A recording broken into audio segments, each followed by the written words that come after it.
Fique em casa. Essa é a principal recomendação para conter o avanço do coronavírus. Mas tem muita gente que não pode ficar em casa. E eu não estou falando dos profissionais de saúde, nem dos garis, nem de outras pessoas que trabalham em serviços essenciais durante a quarentena. Eu estou falando de mais de 130 mil pessoas que precisam ir aos hospitais toda semana para tratar da saúde e se manterem vivos.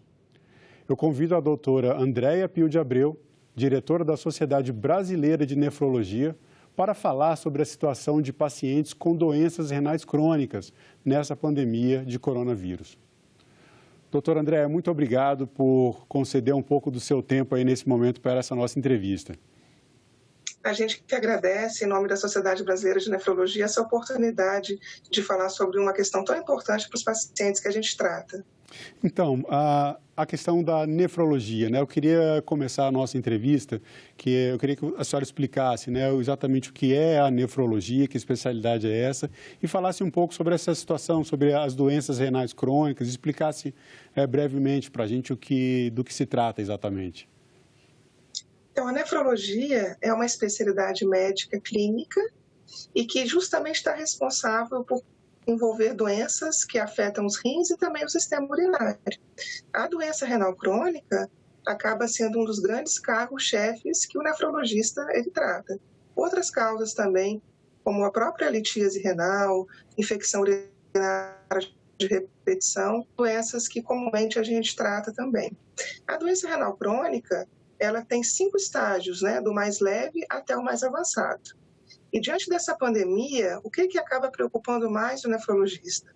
Existem situações em que o paciente tem doença renal crônica, mas os rins deles funcionam uma quantidade ainda que não faz com que eles precisem de diálise. Já aqueles pacientes que já têm praticamente uma função renal insignificativa, que não é significativa, que funciona menos do que 15%, aí vamos dizer, eles precisam de diálise ou então de transplante renal. A diálise ela tem dois tipos. A diálise peritoneal, que é feita pela barriga, e a hemodiálise, que é feita pelo sangue. E são esses pacientes que fazem hemodiálise que precisam se dirigir para o centro em que eles fazem diálise, na maior parte das vezes 3 vezes por semana, fazendo uma duração de sessão de 4 horas. Então, esses pacientes, eles precisam dar continuidade ao seu tratamento e se dirigir ao centro de diálise mesmo durante a pandemia. Então, como é um tratamento que não pode parar, uma atividade que esses pacientes vão ter que fazer frequentemente, independente da questão que a gente está vendo de toda essa situação, isso faz desse grupo um grupo de risco, tanto pelo deslocamento necessário, pela necessidade de ir às clínicas e hospitais? Então, quando a gente fala no conceito de grupo de risco, né, existem algumas questões importantes. Esse paciente renal crônico, ele tem o mesmo risco quando comparado à população geral de adquirir a doença, de ser infectado pelo Covid-19. Só que qual que é o risco maior desse paciente? É o risco de complicações, né? Isso faz com que realmente a gente tenha que ter muito critério em relação às medidas adotadas de prevenção. Agora, é claro, apesar de ele ter o mesmo risco que a população geral, ele não consegue seguir algumas recomendações, né? Então, principalmente essa, né, de que os grupos de risco devem ficar em casa, devem agora se resguardar, segundo o que recomenda o Ministério da Saúde, a gente não consegue falar para esses pacientes. Então, o que a gente geralmente acaba tendo que adotar? Algumas medidas que sejam possíveis, né? Então, por exemplo, paciente que vai para a clínica de diálise, ele pode ir de transporte público, ele pode ir com uma van da prefeitura, ele pode ir pelo seu veículo próprio. Então, se ele não tem aquele veículo próprio, mas ele precisa se deslocar com transporte público, o nefrologista tem muito ressaltado a questão dele procurar ir num horário em que não tem tanta gente, né, naqueles horários de menor movimento. Se vai de van ou se vai de carro, deixar as janelas abertas. Fora isso, todas as recomendações que servem para todo mundo. A higiene das mãos, evitar aglomerados, né, aglomerações de pessoas. Então, esses são os cuidados que ele vai ter que ter. Além disso, ele vai ter que ser amparado dentro daquele centro de diálise, que ele faz a diálise, por cuidados também daquela instituição, daquele local, que são tanto relativos aos colaboradores, aos profissionais de saúde, quanto à orientação que ele vai ter no local também do que ele tem que fazer. Essas clínicas de diálise, nem sempre elas estão dentro de hospitais, né? Algumas clínicas são clínicas especializadas só para o tratamento dessas pessoas que têm doenças renais crônicas. Mas, normalmente, os espaços são espaços coletivos, né? Não é atendimento individualizado, cada um em uma sala. Como é que fica essa questão? Como é que pode se dar o tratamento nessa situação, diante desse cenário? A Sociedade Brasileira de Nefrologia, inclusive, publicou a diretoria, junto ao Departamento de Diálise, publicou as recomendações em relação a esses serviços, né? Então, basicamente, é verdade, é isso que você falou. Os locais, eles continuam funcionando da mesma maneira. Mas o que chama atenção a essas recomendações? Primeiro, a necessidade de isolamento para aqueles pacientes que têm suspeição clínica ou que já têm a confirmação do vírus. Então, esses pacientes precisam ficar isolados dentro da clínica de diálise. Não sendo possível ter esse isolamento, eles precisam ficar a uma distância dos outros pacientes ao lado, de praticamente 2 metros. Isso é uma recomendação também que é importante. Então, a clínica, ela precisa se preparar, e é por isso que é fundamental que o paciente, diante de qualquer sintoma que ele tenha, ele precisa entrar em contato com o centro da diálise para poder avisar, para que a clínica possa se preparar. Além disso, os pacientes que estão ao lado dele vão precisar usar máscara, ele vai precisar usar máscara, e todos os profissionais de saúde, independente se o paciente estiver infectado, suspeito ou não, ele precisa, os profissionais de saúde toda, inclusive os colaboradores, precisam usar equipamento de proteção individual. Isso é uma questão muito importante, porque se a gente pode imaginar, a gente tem um aumento de custo muito significativo das clínicas de diálise, né? E a gente tem aí, ao longo de 800 clínicas no Brasil todo, cuidar de quase 140 mil pacientes em diálise. Então, o último censo de 2019 da Sociedade Brasileira de Nefrologia apontam que quase 140 mil pessoas estão fazendo diálise no Brasil. Já é um e elas pouco são mais do que cuidadas os justamente 130 mil nesses que eu falei, né? Isso, porque a gente tem um incremento, na verdade, anual, né? Então, a cada ano tem um aumento significativo de pacientes que começam em diálise. Então, é um setor que, na verdade, esses quase 140 mil pacientes, mais de 80% são do Sistema Único de Saúde. Então, as clínicas de diálise, elas já passam por um momento de subfinanciamento, na verdade, uma crise financeira, porque é um tratamento que tem muito gasto, é um tratamento que naturalmente é de alto custo. E com essa pandemia, o que é uma preocupação muito grande é que, além dos riscos para o paciente, em termos de complicação, que ele precisa se cuidar e a gente tem que dar todo o suporte, existe o risco também do tratamento dele de diálise ser prejudicado. E isso é tão importante que já foi demonstrado no mundo que a maior causa de complicação desses pacientes foi justamente porque tiveram o seu tratamento de diálise prejudicado. Foram consequentes a complicações da própria doença. Então, é muito importante a gente chamar a atenção disso, porque são os dois pilares, né? Os cuidados do paciente com ele mesmo, os cuidados dos profissionais de saúde com ele e dentro das clínicas de diálise também. E agora, é claro, esse cuidado aumenta. Agora, a senhora comentou que tem um problema do tratamento ser interrompido, eu não entendi muito bem. Isso já vinha acontecendo. Com a situação atual, isso piora, além dessa questão dos custos que aumenta, porque vocês têm a questão de redimensionamento do espaço e também do uso de EPIs. Eu vou querer voltar um pouco também nessa questão aí do uso da máscara. O paciente que não está infectado, ele precisa ir para a hemodiálise com o uso da máscara? Como é que está funcionando isso?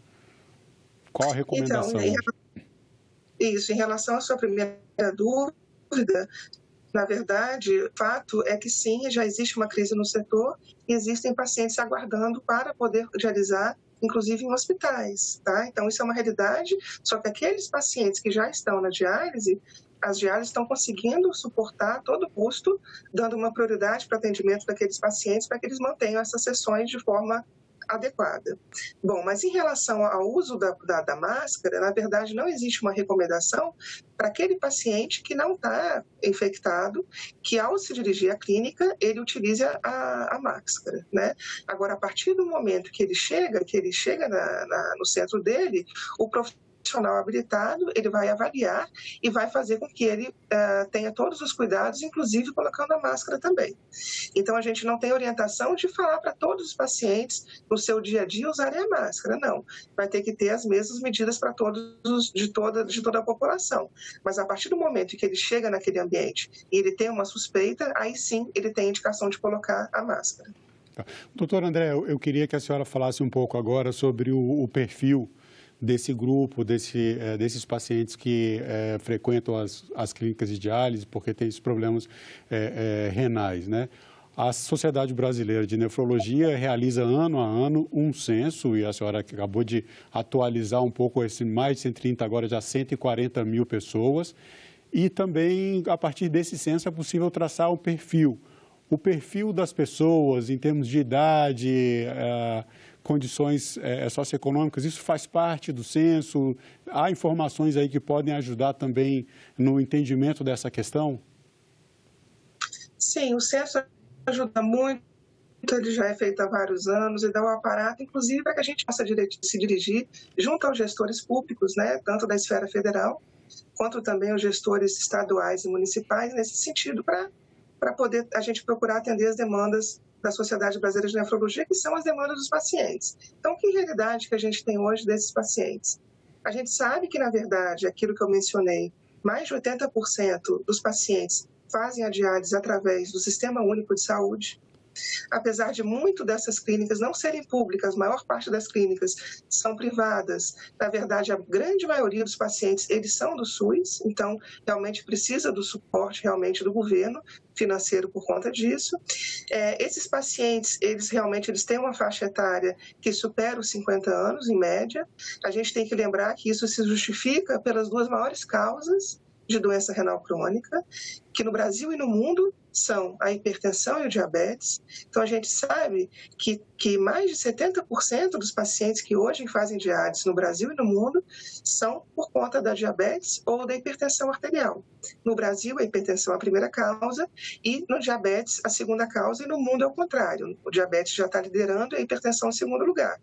Então, depois de um certo tempo, depois de mais de uma década aí, em que a hipertensão ou o diabetes vai lesando o organismo de uma forma geral, também acaba lesando o rim e o paciente acaba evoluindo para doença renal crônica. Então, o perfil de pacientes que a gente tem é esse. A maior parte não é jovem, embora eles também tenham causas que também são acometidos. Então, são pacientes que já têm esse risco, inclusive pensando na pandemia. Muitos são idosos, muitos são hipertensos. Lembrar que é um fator de risco independente também de complicação, que a gente já tem visto nessa pandemia, e diabéticos, que também é um grupo de risco. Sim, tem ou seja, três fatores de risco aí juntos, né? A questão da idade, pelo menos, a hipertensão isso. E o diabetes. Poderia classificar isso dentro dessa colocação que é feita sempre da questão das comorbidades. Esses fatores caracterizam uma comorbidade, então? Perfeito, né? A gente diz que o paciente nefrológico, na verdade, é aquele paciente que é como se fosse a clínica médica complicada, né? Então, é um paciente que ele por si só já tem um risco, a gente precisa ter muito cuidado com ele, uma abordagem realmente muito criteriosa, principalmente no momento desse. Ele realmente é um grupo de risco, a gente aí já tem dados de que os pacientes renais crônicos, eles acabam necessitando de tratamento hospitalar nessa pandemia, uma frequência maior do que a população geral. E aí, no caso, doutora, vamos colocar numa situação aqui. O paciente que faz o tratamento, que tem uma suspeita, ele chegando na clínica, ele recebe ali um diagnóstico ou são coisas separadas? O que pode se colocar na clínica é que há uma suspeita e faz aquele isolamento, como a senhora colocou, ou dentro da clínica, antes de começar um processo de diálise ou de hemodiálise, já é possível, não, vamos fazer o diagnóstico aqui mesmo. As clínicas estão preparadas para isso?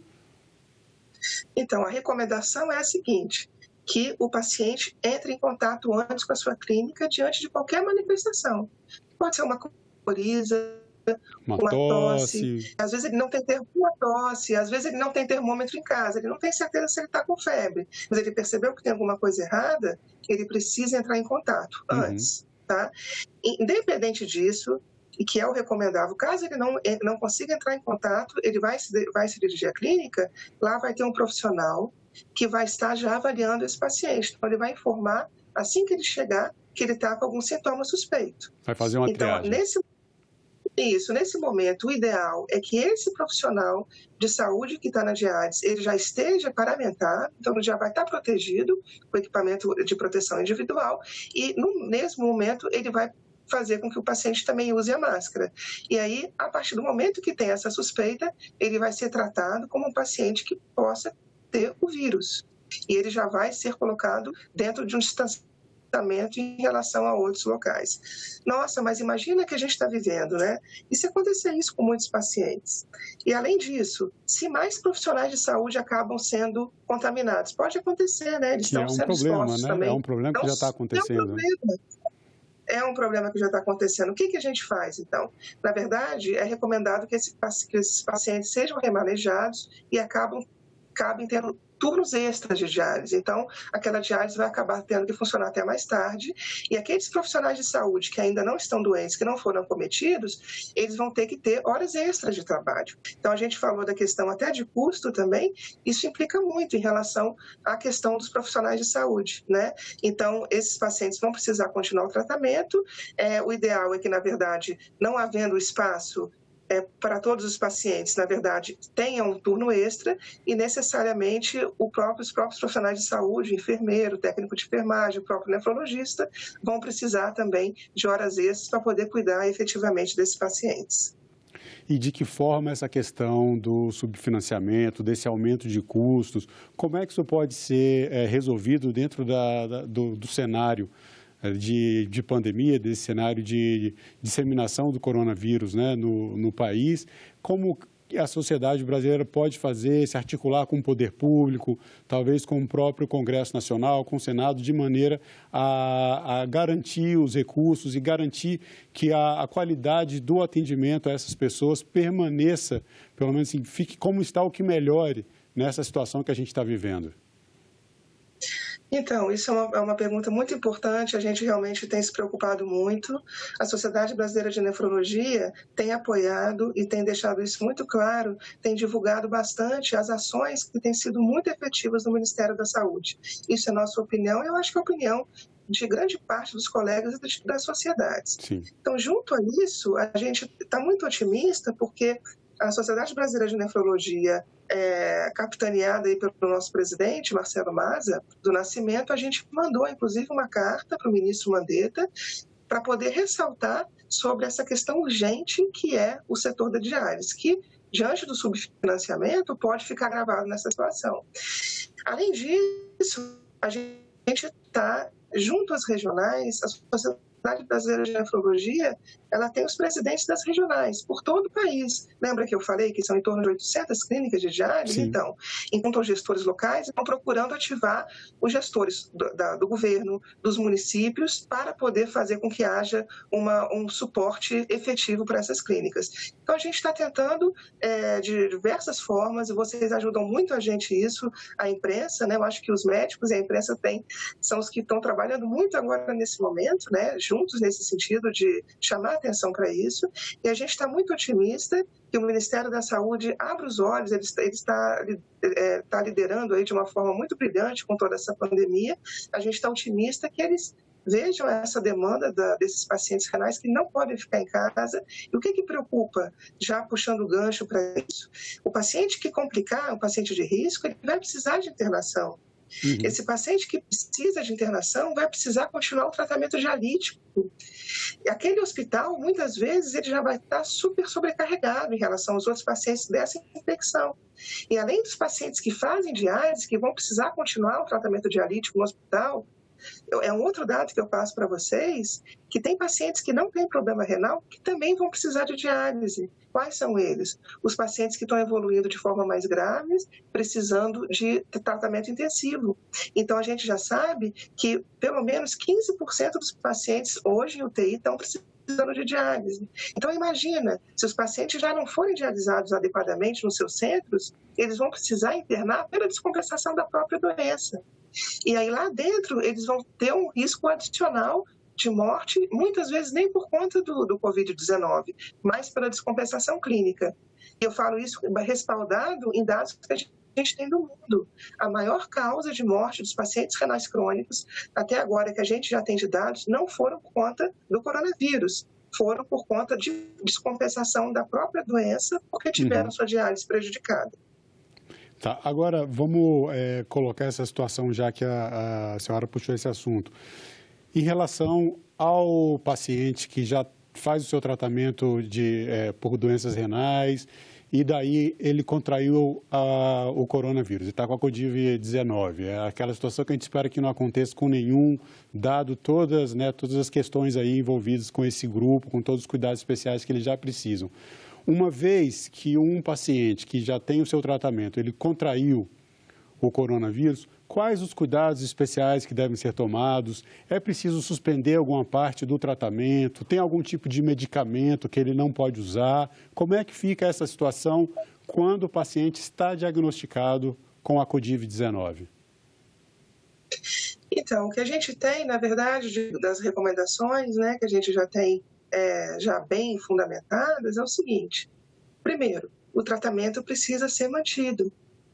Não é para diminuir tempo de sessão de diálise e nem para deixar um dia de ir na diálise pensando que, de repente, vai se expor menos aos fatores de risco.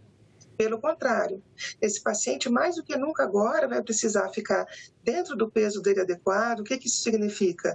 Na verdade, a gente acaba tirando líquido. Além de filtrar o sangue do paciente, daquelas substâncias tóxicas, a gente também tem que tirar, porque muitos dele não urinam mais, na verdade. Esse é o momento, na verdade, ele fique dentro do estado de equilíbrio dele, mais perfeito possível. Então, essa é a primeira questão. Ele precisa ser dialisado de acordo com o que ele atualmente já é dialisado. Em relação aos cuidados adicionais, é aquela questão. Ele tem um contrato estreito com o centro dele, avisar, e ele vai se paramentar. Então, a equipe já vai estar paramentada e vai cuidar dele, fazendo com que ele use máscara e afastando os pacientes que dialisam do lado dele pelo menos 1,82 metros, que é o que a gente recomenda, com base científica, inclusive, e também os pacientes do lado vão tendo que usar máscara também. Então, dirigir-se ao hospital acaba sendo as mesmas recomendações da população geral. Quando que esse paciente que faz diálise, ele precisa ir para um hospital? Quando ele está com febre persistente, ele está com queda do estado geral e quando ele já está evoluindo com uma insuficiência respiratória. Percebeu que não está respirando direito e aquela febre ela não passa, ele precisa ir para um hospital e lá, de posse desse conhecimento, que ele é um doente renal crônico, a equipe do hospital já vai providenciar o suporte dialítico dele. Agora, se ele está com coriza, se ele está com tosse, ele não tem essas manifestações tão graves, ele vai continuar o tratamento da diálise e a diálise vai se preparar para isso, para poder recebê-lo e também não colocar em risco os pacientes ao lado. Vai cuidar da gripe, normalmente procurar resolver a questão em casa. Tem algum tipo de medicamento que precisa ser suspenso ou algum tipo de medicamento, algum anti-inflamatório que esse grupo que eles não possam ingerir? Ou algum que tenha que suspender, alguma coisa assim? Isso, perfeito. Foi muito aventado recentemente que alguns tipos de antihipertensivo, na verdade, devessem ser suspensos para esses pacientes, mas não precisam. O que a gente fala realmente para não usar são os anti-inflamatórios, que para o nefrologista acaba sendo algo que os pacientes renais crônicos já têm ciência, né? Porque mesmo antes dessa pandemia, a gente já sabe que os anti-inflamatórios não hormonais, eles já são o que a gente chama nefrotóxicos, eles já machucam o rim, eles já fazem mal para o rim. Então, os nossos pacientes renais crônicos já têm ciência que, independente da pandemia, eles não devem usar. E agora, sobretudo, né, inclusive foi muito falado de ibuprofeno, já existe essa recomendação formal de, no tratamento, que o paciente está evoluindo com um quadro gripal em casa, dele não usar o anti-inflamatório. Usar o paracetamol, usar a dipirona, ele entrar em contato já com o nefrologista, com o médico, para poder saber que medicamentos ele pode usar. Mas é isso, a mensagem principal é que anti-inflamatório, não. Ok. Doutor André, muito obrigado pela entrevista, bastante esclarecedora. e um bom trabalho. Eu queria agradecer muito. Queria agradecer muito esse espaço que vocês estão dando aos pacientes renais crônicos em diálise, os familiares deles, todos os profissionais envolvidos. E nós, nefrologistas, a gente tem perdido sono por conta dessa pandemia. É um grupo que precisa de muito cuidado, de muito carinho. A gente está apoiando integralmente o Ministério da Saúde e a gente está muito otimista que as nossas solicitações, nesse momento tão urgente, elas vão ser atendidas com o ministro Mandetta nesse momento. Obrigado mais uma vez. Igualmente, agradeço. E obrigado também a você que nos assistiu.